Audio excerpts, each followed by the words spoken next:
Samo prva tekma me zanima in to je ta v nedeljo.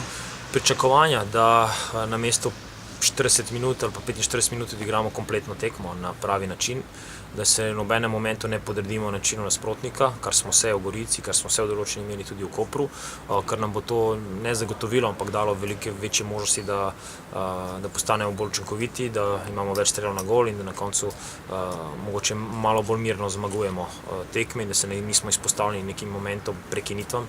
Zagotovo so te prekinitve eden izmed večjih faktorjev, na katerem smo tudi ta teden delali. Vse se pa to začne v glavi.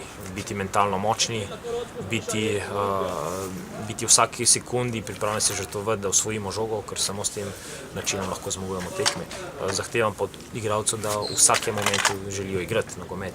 Nihče in ni nikoli to omenjeval in ne smemo se postaviti v situacijo, kjer vračamo žoge vratarju, pa da nekako dolge žoge igra, ker to ni naš način in ne želimo to igrati. Tako da jaz upam, da bomo v nedeljo v tem smislu dobri in da bomo nenormalno energijo vložili za to, da tekmo zmagamo in da čim prej pridemo nazaj na vrh, kjer smo bili.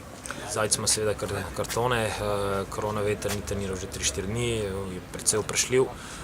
Vobej je odsoten, nažalost imamo vse ostale, ki so standardno. Novak je imel na mladinski tekmi problem, ki ga rešujemo. Alves je v 50 minuti moral zapustiti igrišče zaradi problema v hrbtu.